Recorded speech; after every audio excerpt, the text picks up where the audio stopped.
Episode 41, Jatuh Cinta. Dua penjaga itu saling memandang.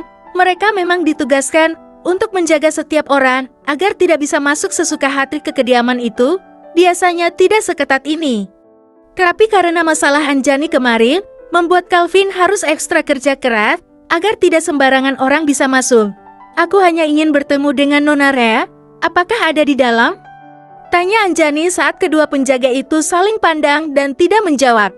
Maaf, tidak ada yang boleh masuk ke dalam tanpa seizin Tuan Kan, jadi sebaiknya Anda pergi dari sini. Anjani membelalakan matanya tidak percaya jika dia diusir dari kediaman Kenzo. Siapa kalian main ngusir-ngusir? Asal kalian tahu, aku ini adalah orang yang paling disayangi oleh Tuan Kan dan kalian berdua bisa dipecat kalau sampai memperlakukanku seperti ini. Seru Anjani menunjuk dua penjaga itu.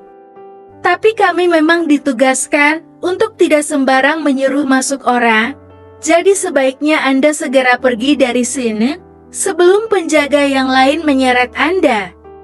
Anjani terkejut ketika tiba-tiba ada 4 orang berbadan besar datang dari arah belakang. Sial, sekarang penjagaan di rumah Kenzo semakin ketat.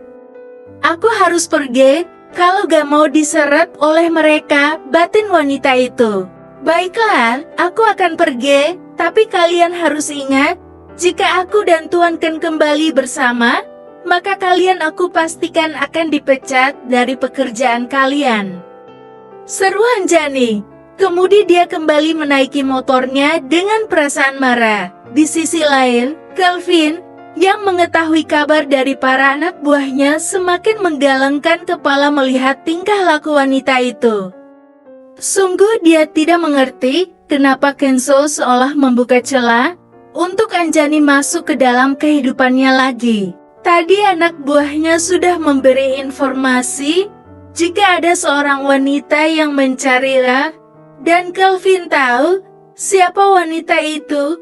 Larasati Anjani, wanita yang memiliki niat terselubung dan bahkan berani mencari Ray ke rumah. Sungguh tidak punya malu. Calvin, aku mau tanya. Berikan aku saran bagaimana caranya mengungkapkan perasaan pada seorang wanita? Tanya Kenzo tiba. Calvin yang tengah sibuk menyetir dan menduga-duga tentang Anjani sedikit terkejut dengan pertanyaan bosnya itu. Tuan, bagaimana saya tahu cara mengungkapkan perasaan pada seorang wanita? Sedangkan saya sendiri belum pernah melakukan hal tersebut, jawab Calvin jujur. Di usianya yang menginjak 35 tahun, Calvin sama sekali tidak memiliki kekasih atau tambatan hati. Sejak 10 tahun yang lalu, hidupnya hanya seputar kerja dan Kenzo. Ceka, bukankah kamu bisa nyari di internet? Coba cari dan pelajari, nanti beritahu aku. Muncul sudah sifat penyuruh Kenzo, padahal dia sendiri bisa melakukannya. Baik Tuan, tapi pesan saya, sebelum Tuan menyatakan perasaan, Tuan harus mengetahui gangster wanita itu, apakah menyukai Tuan atau tidak, takutnya nanti Anda ditolak bagaimanakah? Kenzo tiba-tiba berpikir, benar juga ya. Apa Ria memiliki perasaan yang sama dengannya? Dia ingin sekali tahu perasaan Ria padanya seperti apa. Padahal selama ini Ria selalu menurutinya karena takut akan perintahnya. Bagaimana caranya biar aku tahu? Kenzo benar-benar sudah lupa dengan yang namanya cinta, sehingga dia tidak bisa memperlakukan romantis seperti di drama terhadap wanita yang dia sukai. Baginya melihat Ria yang ada di dekatnya saja sudah cukup. Mana bisa dia tidak bermanja dengan Rea? Tapi kalau menyenangkan hatinya, dan untuk mengetahui perasaan Rea, Kenzo tidak tahu.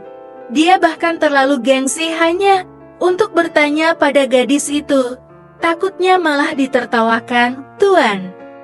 Sebelumnya saya mau tanya, apakah perasaan Anda benar-benar cinta atau hanya obsesi? Tanya Calvin. Aku yakin. Kalau aku jatuh cinta padanya, Calvin, aku merasa tidak ingin menyakitinya, bahkan aku menurut saat dia tidak ingin kusentuh, melihatnya sakit, Dan terluka itu akan membuatku sakit juga. Aku tidak suka dia dekat dengan laki-laki lain. Setiap bersamanya aku merasa nyaman dan bahagia. Meskipun kami tidak melakukan apa-apa, hasratku seolah sirna tergantikan. Dengan kelembutan wajahnya, aku mencintainya bukan karena nafsu, tapi aku mencintai dari hati. Jelas Kenzo panjang lebar. Rea melihat notif di layar ponselnya. Matanya menyipit saat melihat nama yang tertera, Tuan Kan. Rea membuka pesan itu. Nanti kamu siap-siap. Setelah pulang kerja ikut aku, kita akan makan malam di luar. Tuan Kan mengajakku makan malam di luar? Dalam rangka apa? Gumam wanita itu. Rea kemudian membalas pesan Tuan Kenzo dengan pikiran yang masih bertanya-tanya. Baik Tuan. Di sisi lain, Kenzo tersenyum lebar ketika mendapatkan balasan dari Heng. Dia seperti remaja yang sedang jatuh cinta saja, padahal usianya hampir menginjak 31 tahun. Bersambung.